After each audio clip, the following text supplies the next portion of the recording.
Live here with Kristin Du Mez. And is it Kristin Kobes or Kobes? Tour de force type book that all should read. Apologize, guys. I just had to switch to Wi-Fi, so I jumped out there for a second. So you wrote a book that everybody should read, but it's a long book. I read a lot of books, and it's something that took me some time to get through. Also emotionally took me some time to get through. But on TikTok you have a 3-minute video. But, those don't perform very well, so you usually want to go with a 1-minute video. My followers know that I almost always do 1-minute videos. And, if you're really, really good, you can say what you want to say in 15 seconds. Those are the 15-second videos. Those are the ones that go viral. So I'm glad that you're making your TikTok debut, not making 1-minute dance videos, but you're here to actually talk about what you care so much about. And we already have people jumping in just saying that they love the book. So it's super awesome that you could join us today.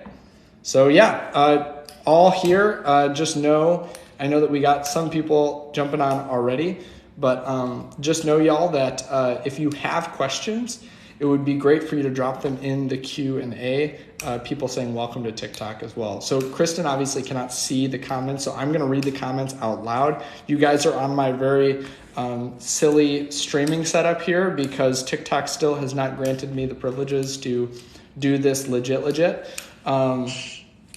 Which makes no sense because they gave me the privileges to do the other thing that's even less legit. But anyway, you guys, there are people here from Twitter. So if you guys don't know, these are the way, this is the merging of platforms. I am not on Twitter and people tell me I should be. And Kristin, you are on Twitter and people tell you that you should be on TikTok. So what's your Twitter handle so that we know and people can jump over and follow?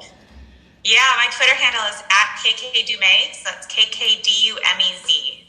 All right, @KKDuMez. And also, guys, I see 0 likes, which is unacceptable because we have to get more likes on this so that it gets pushed out to people. So just double tap the screen to like. You can like as many times as you want in the span of any amount of time. So just keep liking and keep sharing this video, and it'll get pushed out to more people as we continue. So please do that. Look at that. And we're up to 55 likes. Perfect. Easy. You just ask to be liked and you've got it. Just ask and you shall receive. Knock and the door shall be open to you to small, little, tiny dopamine hits, aka likes. So I'm going to jump right in because we're 4 minutes deep and I know people want to hear you talk. So I have a tough one for you right off the bat, but so your book is been called by many, including you, if I remember, a new history of evangelicalism. And obviously it is a somewhat honest history of evangelicalism.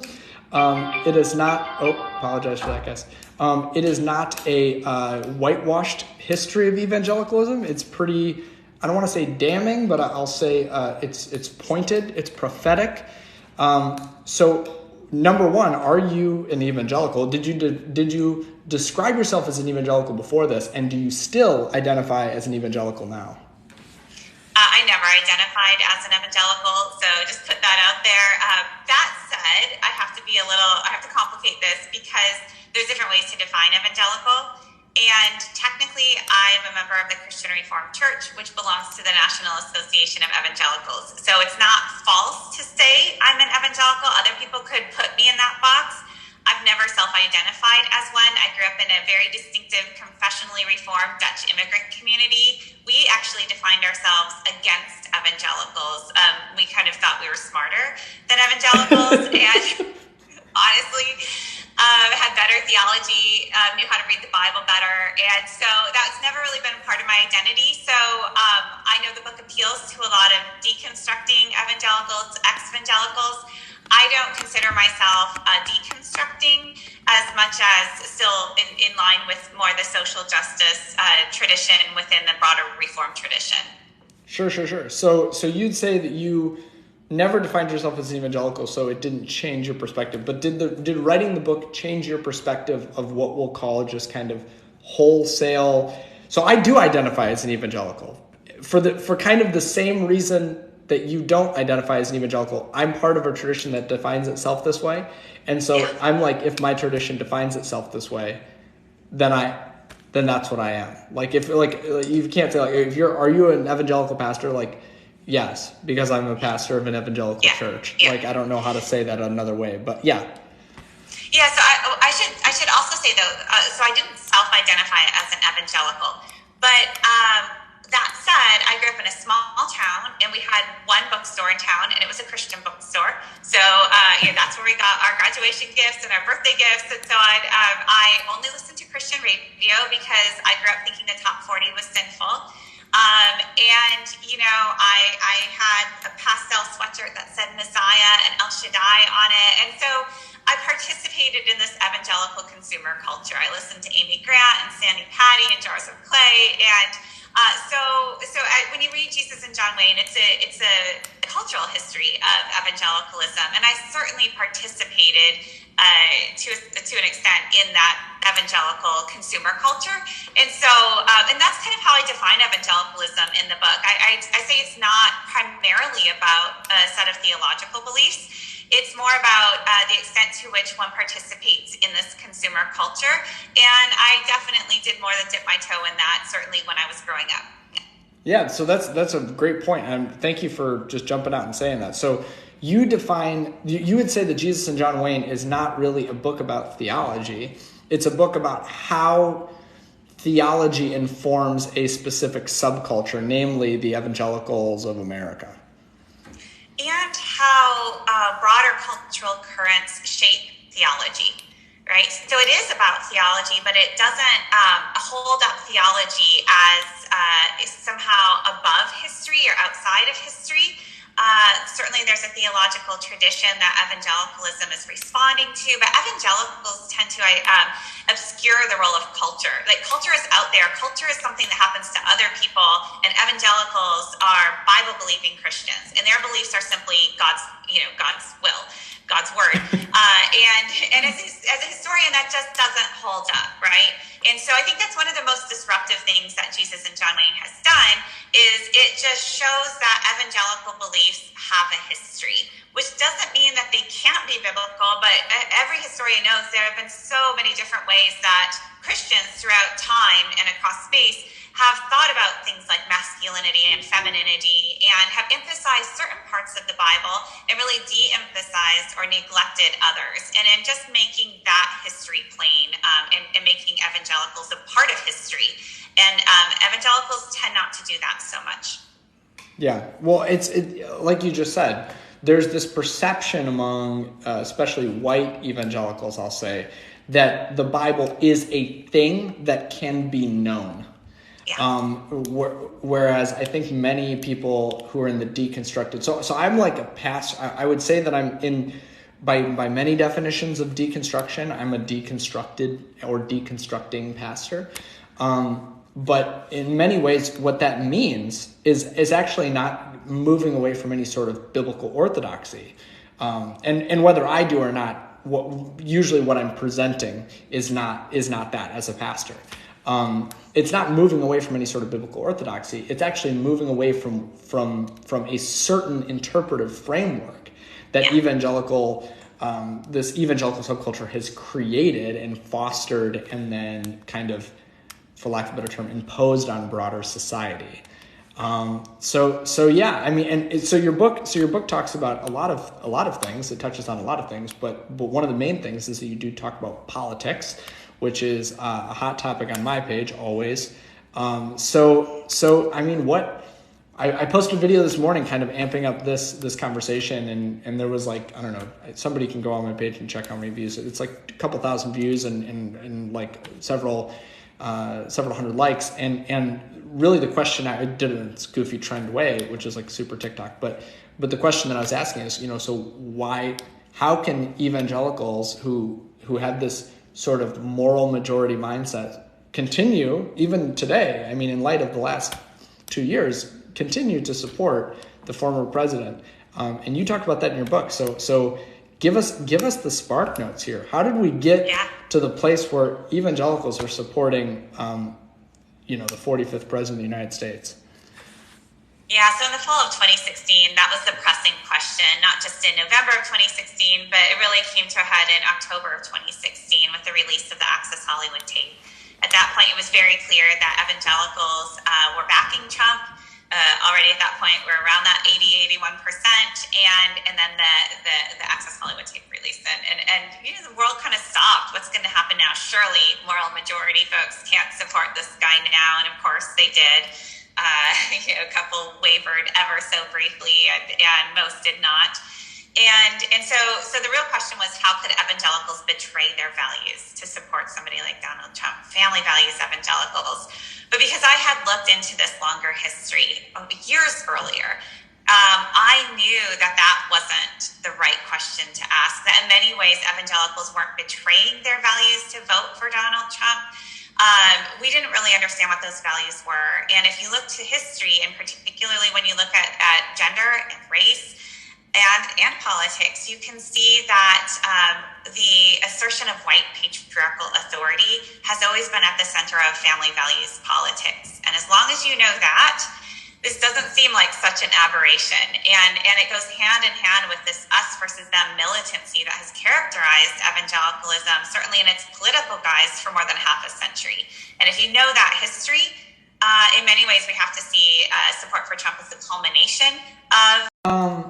It was in the most biblical way, it was prophetic, right? So when we talk about prophecy in the Bible, we're usually not talking about things that will happen in the future. We're usually talking about people, prophets, and who are being, when someone is prophetic in the Old Testament especially, they're simply seeing things how they truly are. There's an unmasking of things. And that's how this book was. So, I mean, you mentioned it already. So masculinity, I'd love to kind of to sit there for a moment. When you talk about evangelical kind of militant masculinity, John Wayne obviously, but who are the modern characters? Because I think most people, I'm like an old guy on TikTok, so like most of the people who follow me are younger than I am. So I mean, John Wayne, we might know who that is from the history book, okay? The history book. Right? We might know who it is from like random, like small time, like my grandpa used to like John Wayne. Yeah.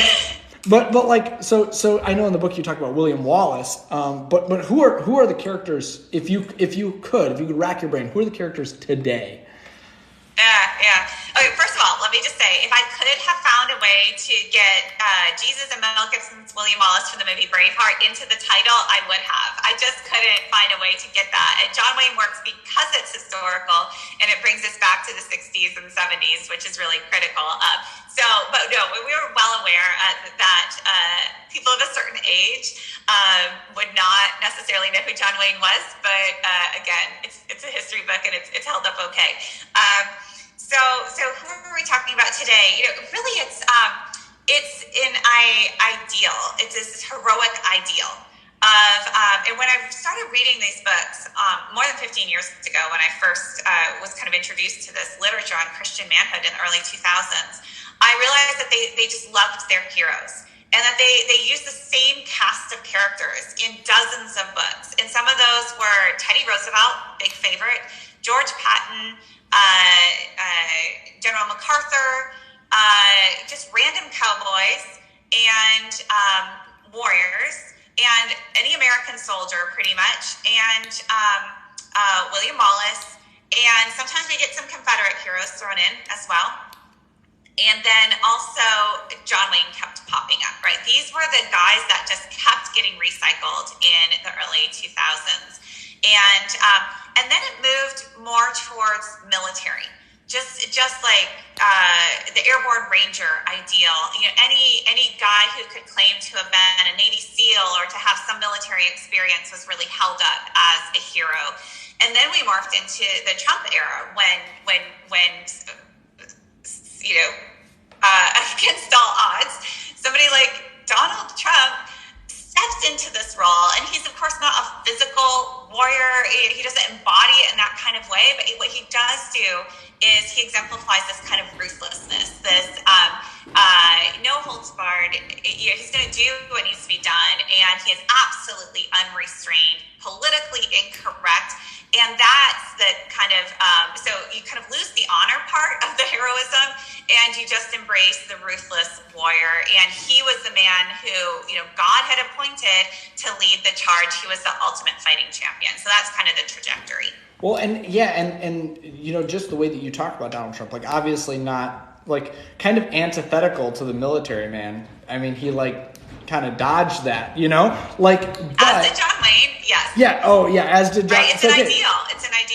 It's an ideal. And so, we had our first question jump in here, and I think it's a good one to just keep on this kind of phrase. But why are evangelicals particularly susceptible to this masculinity trap? Yeah. So in the book, I go back into the early Cold War era, and I show how it wasn't just evangelicals at first. In the 1940s and early 50s, a lot of Americans were anti-Cold War, pro-military, embraced Christian nationalism. It was easy to do against the communist menace. And family values were all the rage. This is the Leave It to Beaver era, right? And so, especially for white middle-class Americans, this was a consensus era, and these were consensus values. And then it's when the 1960s come around that things start to splinter.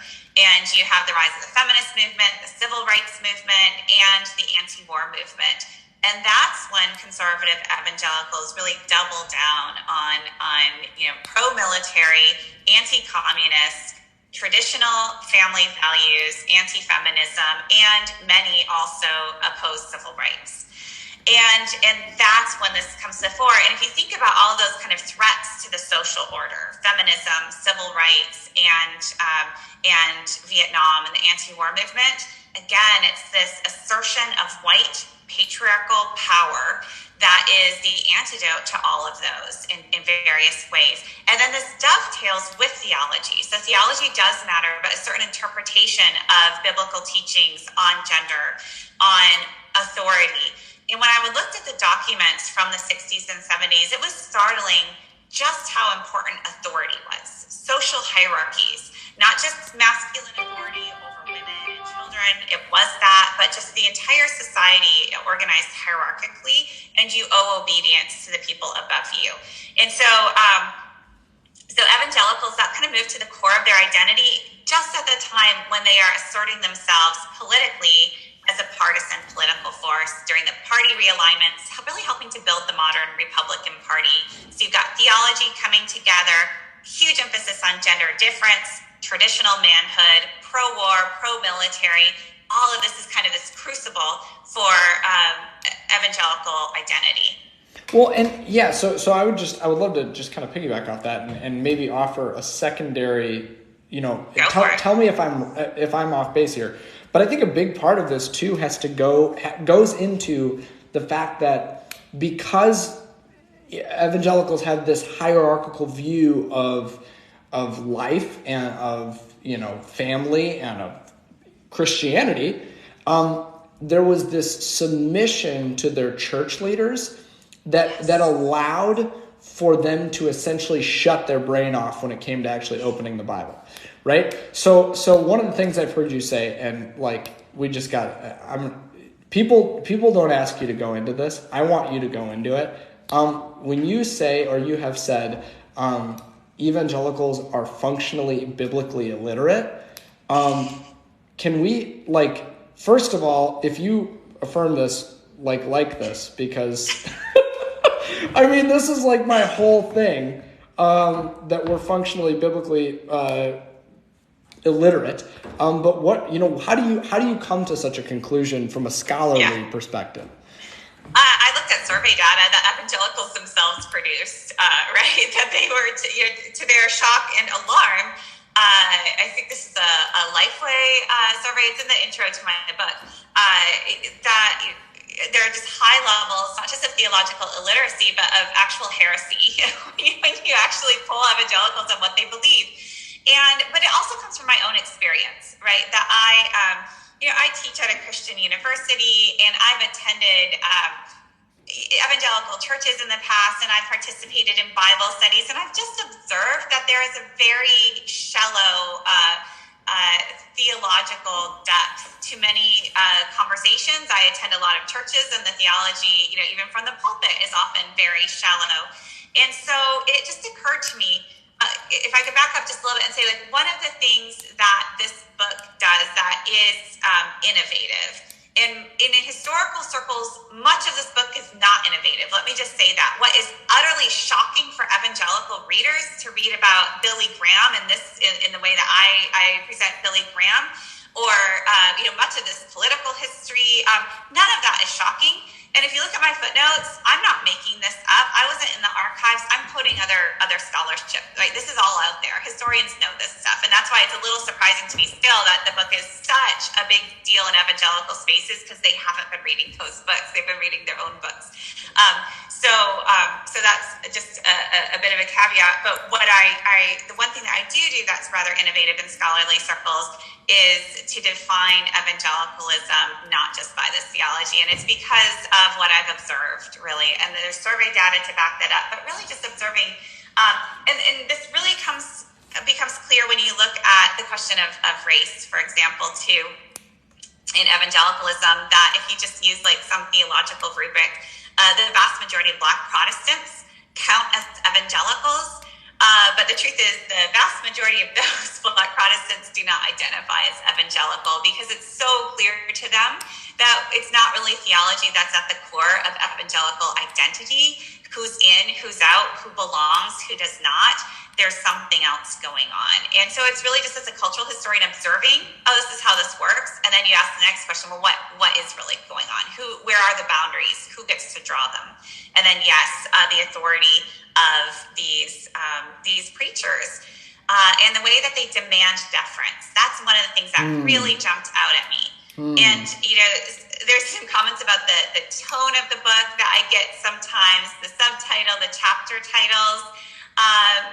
That was intentional on my part, because I saw what harm that undue deference to authority had done over decades within evangelical circles, covering up abuses, maintaining the status quo. And at some point during the research and writing, I just decided I'm not going to participate in that. I'm not going to show deference here. Absolutely. No, here. Thank you for that. And I think that that's a really good point, especially for those in ministry. I mean, this platform is full of pastors. Well, at least what I get. So the 4U is kind of innovative to TikTok. If you don't know what this is, Kristin, basically, TikTok algorithm tells you what you want. Instead of allowing for you to just, on Facebook or Twitter or Instagram, it's who you follow. You get their stuff. And unless you go kind of not off platform, but off of your main way of engaging with the app, you go into the Discover page, or you go, you click on somebody who you're following that posts something, and then you go follow that creator who they're reposting. Then you can, get into it. TikTok defaults to just saying, you don't know what you want, we're going to give you what you want. So when you open the app, it takes you to the For You page, which has people on it who, may not fit your interests, but also, and people who you follow, but it's a mix. And so I get a ton of pastors on this platform for me on my For You, and probably the people who follow me get a lot of pastors. And so just being cognizant of the fact that the depth of our theology matters so much. It matters. And just saying, being willing to say, I could be wrong, being willing to say, you don't have to, I don't demand your absolute unwavering fealty. Yes. I mean, like, these things seem obvious to many of us, but who are in ministry, but I mean, it's not obvious to many pastors. And I think that's, especially with the rise and fall of Mars Hill, which we can get into, this is narcissism is a huge problem in the church, and we gotta, so thank you for that. Yeah, it's top down, right? It's narcissism, but then there's also this kind of culture that developed of bottom up, of, when you show deference to those with authority over you, you're rewarded. and then you get more power. And then people show deference to you, but you continue to show deference to those who are above you. And if you don't, you're not going to have people blurb your books. You're not going to be invited on the main stage next year's Gospel Coalition, right? This is how this works. And so just making that visible, I think, is really critical, because so much of that is masked with language of, oh, you're my brother in Christ, or we're doing the Lord's work. This is, the witness of the church. And we just have to pull that away. Yep, absolutely. So we had another commenter. We have a couple of covenant people on here. So I'm gonna ask her question. I also have a covenant question for you, one that speaks deeply to my soul. So I'm gonna ask you a question about the CRC. I'm not gonna make you talk about my denomination, but our denomination is very similar, extremely similar. You guys do your thing in Michigan. We have some Michigan churches. We tend to do our things in Chicago and Minnesota, but we mirror each other. David Gushee names us next to each other in his book about evangelicalism. So, I mean, we're right in there. You guys are the nice evangelicals in my book. That's kind of how I've categorized you in the past. I appreciate. So, but I have another pastor on here, Megan DeYoung. So she asked, could redefining biblical authority be a possible solution for I'm saying evangelical Christians is what I'm thinking she's saying. So could redefining biblical authority be a possible solution for evangelical Christians looking to reorient? Yeah, redefining biblical authority. That could entail a number of different things. So I'll have to be careful here.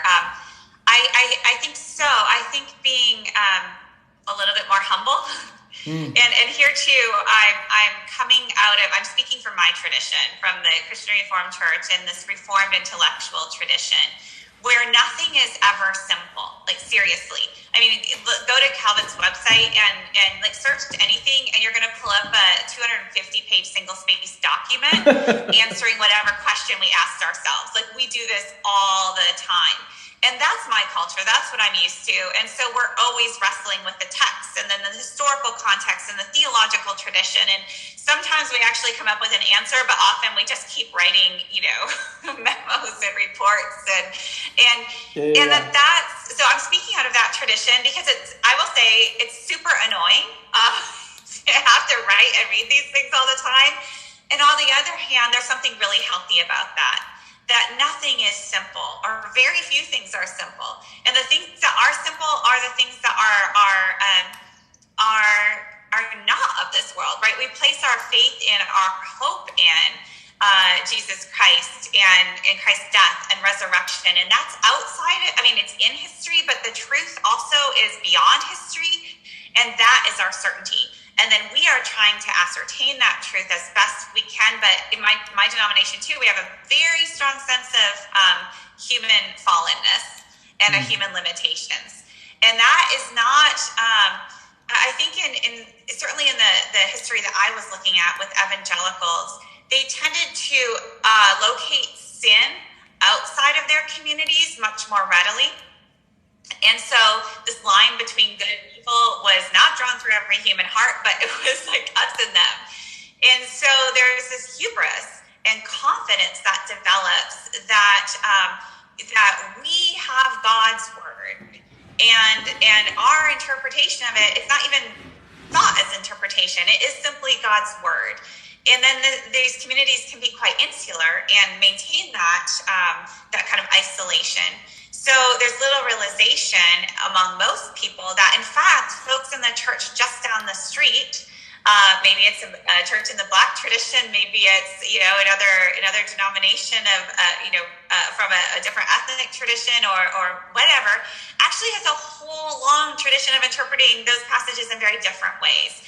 So I think there are ways to hold on to the truth of the scriptures. Well, I know there are, because historically through church history, there have been many approaches to scriptural authority and to what is true that are not as flat and as narrow as contemporary conservative evangelical understandings of inerrancy. And again, that is very much coming out of my rootedness in the Reformed tradition.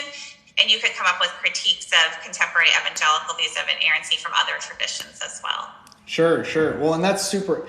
I feel like that's a really, a helpful image that you just painted, that there are people in churches and this has been my experience on this app. So a lot of what's happened for me on this app and like the success that I've had, in many ways mirroring a lot of the same things that you talk about. In fact, I shamelessly steal from you all the time. It's not plagiarism when it's on TikTok. That's the rule. Represent, Yeah. Well, when it's like a minute, there's like it's kind of hard to like MLA or like APA Chicago style cite something like in a 1 minute video that you've like put on double speed because you have 2 minutes of content. But you paint this picture of like, okay, well, down the street there's a Christian church that's interpreting these passages. They're not interpreting these passages. It's not unbiblical the way they're interpreting the passage. They're interpreting it with a high view of Scripture. They're just coming to different conclusions than you are. And what I'm hearing over and over from people on my account, and it's nothing to do with me. I mean, I'm pretty middle of the road evangelical covenant type, I guess. Urban tend to be more on the progressive side of my denomination, but I'm not in any way the one saying the most radical things when I'm in seminary, for example. But even just saying, hey, maybe we should interpret this passage this way, people are like literally bombarding me with comments on my videos going, I've never heard a pastor interpret this way. I didn't even know that Christians like you existed, which just tells you, right? Like, yes. Maybe that's the thing. I mean, as you say in your book, this is a cultural movement, and this culture is self-isolating. It is. And so I would love to kind of hear, so why is that? Like, what is it about the world that's so scary that, just to give you an example, I did a video about Ruby Bridges, and I got conservative, most likely, we don't know exactly who, but conservative evangelicals in mass reported the video, and I got pulled off of TikTok for 3 days as a permanent ban that wasn't actually permanent, because they had to look into my account because they said I was promoting hate speech because I was against white people. TikTok for 3 days as a permanent ban that wasn't actually permanent, because they had to look into my account because they said I was promoting hate speech because I was against white people. So, just simply by saying that Ruby Bridges is a real person. So what makes us respond so viscerally in that way or be so insular? Oh, so there are different ways to approach this question, because one of the things that emerged through my research is that this fear is not organic. It is in many cases manufactured by those in power. That doesn't mean the fear isn't real, right? Among the rank and file, there has been real fear of communism, and there were real reasons to fear communism. The fear of radical Islam, very real.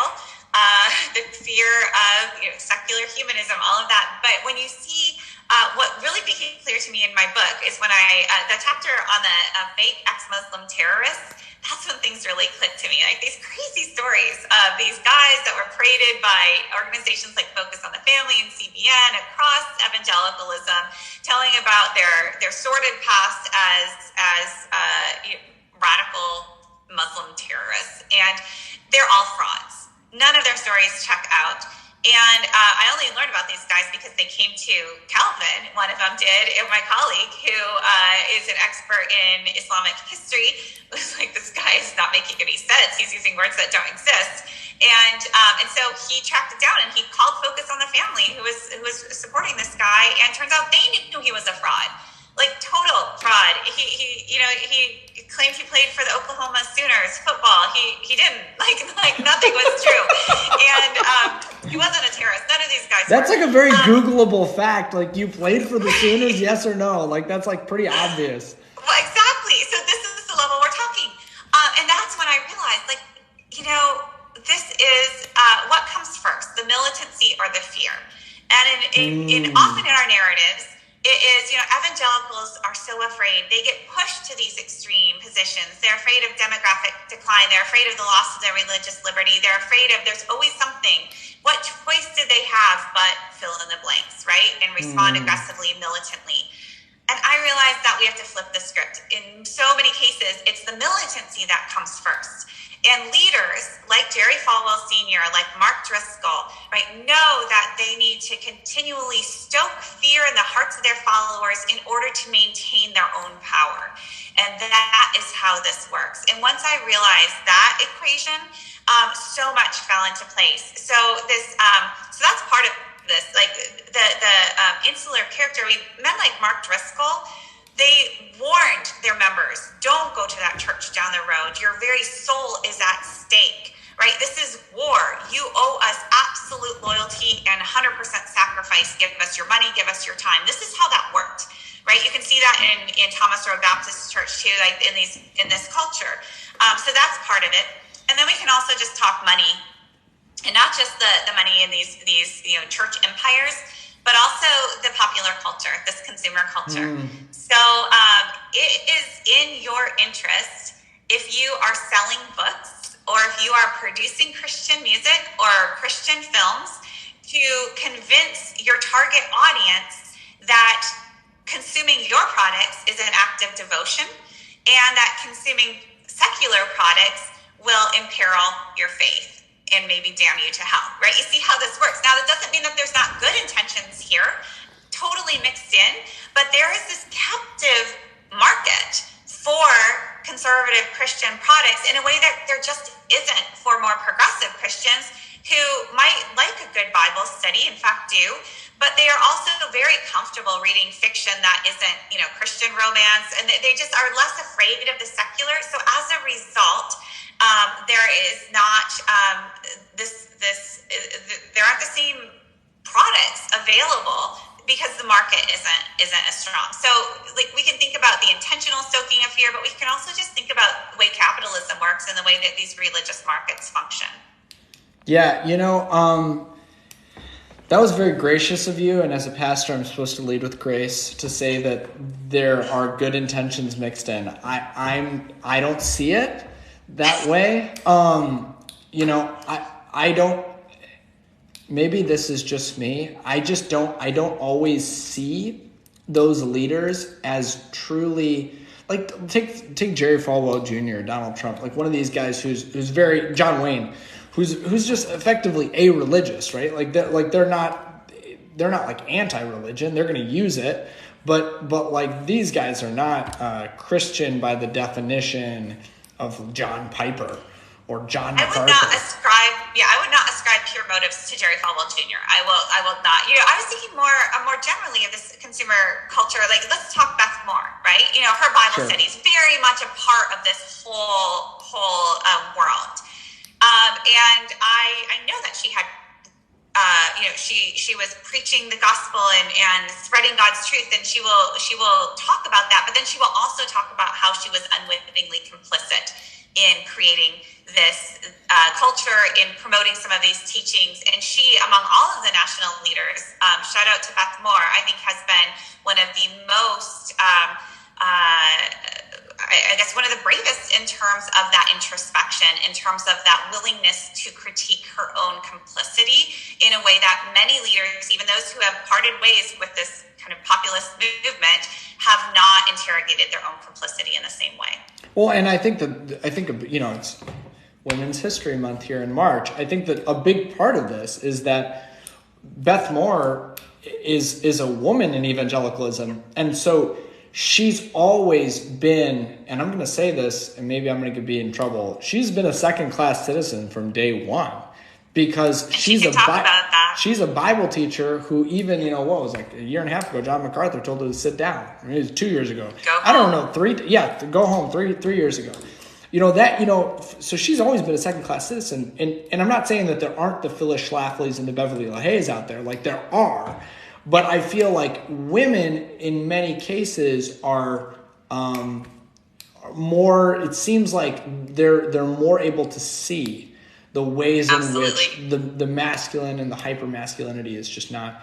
And for Beverly LaHaye, a huge part of her income stream is her husband, and so there's this kind of secondary. Well, she probably can't critique that in the same way. But, obviously there are going to be people who build their brands around being, the Candace Owens of the world, right? Like, who are going to say those kind of inflammatory things and Vadi Bakum is another one who comes to mind. There is no such thing as racism. That's a big statement coming from Vadi Bakum, that if Mark Driscoll said that, we'd all just kind of write him off, But I think that's worth mentioning. I think Beth Moore, and here's the thing. I guess my point is, like, Beth Moore, and I haven't read that much Beth Moore, but Beth Moore was never, or like Jen Hatmaker, like they were never like damning people to hell like Mark Driscoll did, or like John Piper, or like John MacArthur. And I think that level of psychological manipulation of triggering people's fight or flight response and not even letting them engage their brain, that's a whole different level of evil. And I say that, like, I don't think there's any good intentions behind that. Yeah. No, I would agree. So big picture, there are some good intentions. With each person, there are not always a lot of good intentions, sure. And particularly, many of the men that I profile in this book. But you said something like it's easier for women to see, and that is so clearly the case. And I would say the same applies to me as well, right? As a woman, observing this culture, as a woman who moved in and out of some of these spaces just a bit, it is impossible to ignore the role that gender plays and the way that gender and power are connected. Whereas and same is also true for people of color.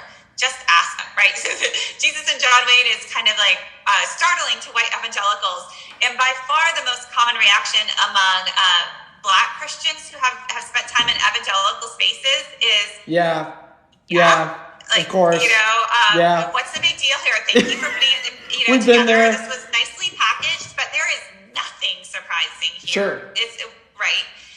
So it is easier for some of us to see, whereas powerful white men, particularly the powerful ones, right?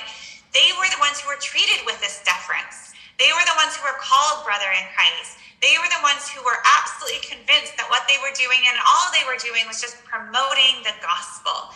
But that gospel was defined in a very restrictive way that really shut out many of us. Well, and it's just don't bite the hand that feeds you too. I mean, there's that like I think about, and there's problems with, I'm forgetting his name now, but Josh something, I Kiss Dating Goodbye guy.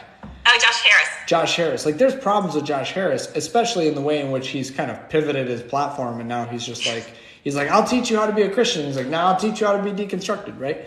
But I think that there is some good in that too, that he was able to, acknowledge the ways in which he had kind of promoted problematic things.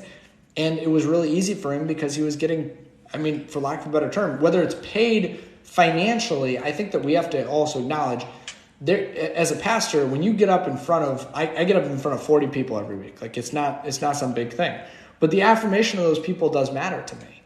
And if I was getting up in front of 400, I think it would matter to me more. And I think if I was getting up in front of 4,000, I think it would matter to me more. And I think if I was getting up in front of 40,000 on 3 live stream campuses, it would matter to me to the extent where I'd have a mental breakdown. So just that being the case, right? We have to understand that that's a real thing. So we're trying. I'm trying to do you got like 15 minutes still, Kristin? Is that okay? You're good. Okay. Good. Yeah. Let's see if my iPad has 15 minutes. We might just lose. We might just end that way. It'll give me a 5% battery warning, so we'll be all right. So I want to shift here to talk about evangelicalism as a movement for a moment, not just the evangelicals, but as a movement, and how it interfaces with the world. And namely, this is what I was going to say. I was going to ask you a question about my denomination. So my denomination, the Evangelical Covenant Church, has this long history of being theologically dissonant. So whereas, more confessional denominations like the CRC, you guys, all agree to, okay, it might be 800,000 pages of confessions, but by the end of it, you do have some sort of document that you can say, oh, this is it. Well, the covenant's specifically not non-confessional, but as it's engaged and interacted with the evangelical world, all of a sudden, de facto confessions have emerged. Where there were no confessions before, now these confessions appear. And a lot of them are around LGBTQ inclusion And the reason I think that they are, as was partially revealed to me in your book, is because this threatens our masculine myth. It's our family hierarchy myth. So as a CRC person, how are you guys right now? Are you being affected? Yep. It's an imperial movement, right? And so it spills over. So a whole lot of CRC pastors are going to Desiring God and in the Gospel Coalition conferences, right? They're reading John Piper much more likely than they're reading John Calvin or Bobbing or Kuyper. These are my guys. And Kuyper's a guy. Kuyper's a guy. Kuyper's that guy. Right? Not to say like good versus evil, but rooted in a tradition that is distinctive. Totally. And what's happening is the CRC too. I would say the majority of Christian Reformed churches today are de facto evangelical. Now, what we do have within the CRC is we've always had this kind of holding in tension a more pietist conservative strand and a more social justice tradition, and deeply intellectual. Right? Obviously, I grasped onto the intellectual and social justice strand of Reformed tradition. So that's where, again, I'm not deconstructing. It's like, no, these are my people. This is my history. But there's also a more pietistic conservative strand in the CRC for sure. And so that's the affinities there with the conservative evangelicalism. Now, this isn't just CRC and Evangelical Covenant. This is also mainline. I was just talking with a mainline pastor yesterday and saying, because I'm going to be giving a talk at a big kind of progressive mainline. He's like, I don't want it just to be like evangelicals are the bad guys. And I was like, oh, don't worry. This is about you guys too, right? I mean, this is, look at the mainline and look at statistics on, Robbie Jones's book is really good on this, White Too Long. And you look at views of race and racism, and the white mainline is beneath white evangelicals on all these measures of racism, but not by a whole lot. And when you look at mainline churches, a whole lot of mainline churches are using literature produced by evangelical publishers for their Bible studies, for their, Sunday schools, their VBSs. We see, because this is a consumer culture, this spills over denominational boundaries, over national boundaries. So that's another thing that we see happening here. I mean, there's a lot of readers of Jesus and John Wayne in Canada. A lot of conversations in Canada right now. I think a piece is going to come out over the weekend on the impact of Jesus and John Wayne in Canada. The UK, Australia, very big. China. I'm hearing from folks in all of these places, the Netherlands, and especially Brazil, on the impact of this Jesus and John Wayne Christianity, this evangelical consumer culture, TV, radio, publishing. It has just swamped local traditions, combined with those local traditions to produce, in some cases, really toxic results that mirror in tragic ways the abusive systems that I identified in Jesus and John Wayne. Awesome, thank you for that. And we're at 5%, so I have we have probably about 10 minutes, which is perfect. Okay. Which is perfect, right? So I'm gonna hit you with this is gonna be I'm gonna give you our last question, but then I'm gonna ask you another question first, so you gotta think about it. Because our last question, the question that I really wanted to ask you is evangelicalism beyond reform? Think about it. Because our last question, the question that I really wanted to ask you is evangelicalism beyond reform? Should we just scrap this thing and buy a new one? That's my question. But before I get to that, I'm going to flash some research at you that maybe you know and maybe you don't, because the book has not come out yet, but the presentation was made at our conference, our pastors conference in January for the book, as kind of a taster for us. So Michael Emerson is an author. So do you know Michael Emerson? I think I watched the video. So. Oh, so you okay. So for our listeners, so Michael Emerson gave this absolute firebrand research at our conference, and I won't go through all of it if you know it, but the conclusion of this For our listeners, so Michael Emerson gave this absolute firebrand research at our conference, and I won't go through all of it if you know it, but the conclusion of this, and I encourage you, if you scroll way whiteness, and essentially this means that at their core, they're not believing in Christian principles or biblical principles. They're believing in, white, male-centric, theological or cultural opinions that appropriate the Bible to get there. So your thoughts on Michael Emerson? I mean, when I saw that video, I watched it. I'm waiting for the written version to come out, but I mean, my thoughts were exactly this. And it's helpful to have, it's interesting because I was writing Jesus and John Wayne. I'm a cultural historian, and so it's narrative, it's qualitative more than quantitative, but I have survey data. But as I was starting to write about some of my findings, I had social scientists come and contact me and say, what you're saying, we've got all of the data. And so what happened is many of us scholars were asking similar questions from our disciplines and realizing that we were saying the same thing in the end. And so I think Michael Emerson's latest research is more of the same, exactly in the direction that Jesus and John, and realizing that we were saying the same thing in the end. And so I think Michael Emerson's latest research is more of the same, exactly in the direction that Jesus and John Wayne points us in. So yes, I would say, now I also would add that, I mean, those are really harsh words for white evangelicals to hear because many would not recognize the influence of whiteness. That word is even problematic to many on their faith. And that's because if you're part of the dominant religious group or dominant social group, or if you're in isolation, your own faith just feels generic. It feels default. It feels, like pure. And it's hard for you to see from the inside just how much your racial identity or racial formation and cultural formation end up shaping those beliefs. So I'll shout out to a new book by Jesse Curtis, The Myth of Colorblind Christians, is a must read on how this operates, how it has operated in evangelical spaces. All right. So that is the perfect segue, I think, to the last question, which hopefully my iPad will save us here. Church is the evangelical movement. Is it beyond reform? Is it time to scrap it and start over? What are your thoughts? Oh, I don't know.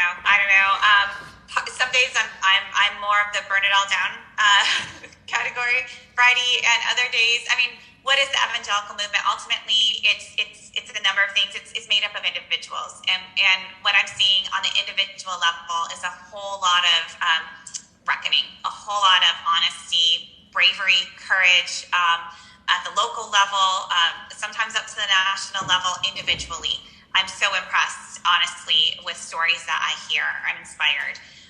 Institutionally, it's a whole other story. I am not seeing any reckoning on the part of most large institutions. I'm seeing the maintenance of the status quo. I'm seeing these individuals who are speaking out in truth plucked off one by one.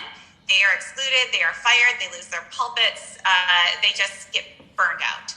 And that's what I'm seeing. And so I'm not actually super optimistic about the future of the evangelical movement in terms of the near term. Without a real, work of God here. So I don't know. I would not invest a whole lot of energy in salvaging evangelicalism writ large, although if people feel that's their calling, I'm not going to stand in the way, and I'll help in any way possible. I think that evangelicals do have to think about learning from others and seeing where the faith is flourishing and where it may not have been corrupted in quite so troubling ways. And maybe you go and you join those spaces rather than trying to rebrand or rebuild something that is so deeply problematic. So I think that's a helpful thing here to end on. I mean, if I can add my voice to that, I am one of these crazy people who's trying to reform their denomination still. I am not ordained in the Evangelical Covenant Church because some of my beliefs are not considered in line enough with our new, what I would define as our new confessional identity. I don't check the boxes that we didn't have to check 20 years ago, but now we do have to check. So for me, I'm not, but still trying to reform it from the inside, and resources like your book allow us to actually begin to have those conversations. I think this is also an age thing. I know that sounds really fresh coming from a young whippersnapper like myself, but there's a real truth in 30 years, the people in power will be different people. I hope there's enough of us left. I hope that they don't, as I said to somebody who did not want me to be ordained, or who worked against my ordination actively during the process, I said, I want to be here in 30 years when they come for your ordination for the opposite reason. To stand for you and say, you get to hold this perspective, even though I disagree with you, even though I think that your perspective is harmful, even though I think that your perspective is unbiblical. I want to be here for that. So your book makes that whole process much easier. So I want to thank you for joining. What do you think of TikTok, Kristin? How is it? Is it any different than anything else?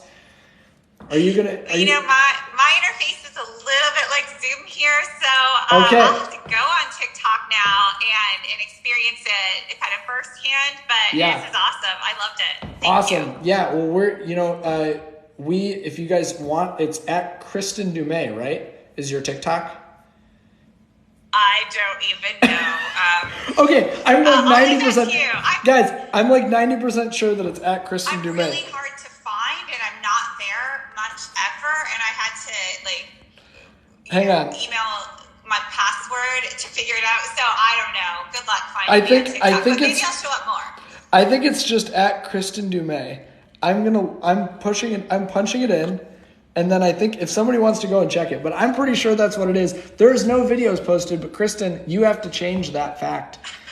We need to see some videos of you dancing foolishly, perhaps lip syncing to Mark Driscoll audio. People just told me to stay away from the milk crates, and that's all the direction I got. But yes, it's at Kristin Du Mez, KristinDumez. Okay, at Kristin Du Mez. I did spell it correctly, and it's in the comments. So if you're watching this video, go and follow her immediately. If you're watching the recap of this video as I chunk this thing up and post it later, so Kristin, I have to break this up into like 1-minute segments and just post the good stuff. So you're not going to see the whole live unless I drop it on YouTube or something. But for those who have been joining us, thank you for joining us.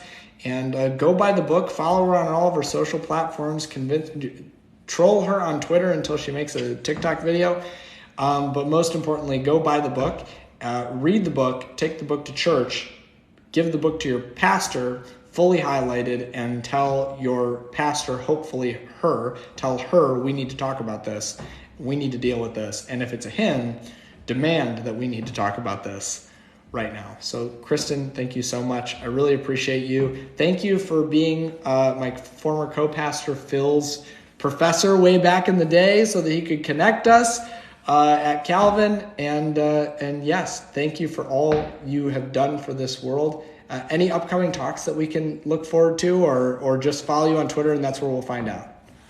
I have a ton of talks all over the place. Let's see, I'm going to be in Miami and Texas and UVA and Pepperdine and a lot of different places. So follow me on Twitter and I'll keep everybody posted there. Awesome. Thank you, everybody, for watching. I am going to end the live video. Guys, this has been a hoot. I will let you know who we're going to have on next time when I know. See you guys.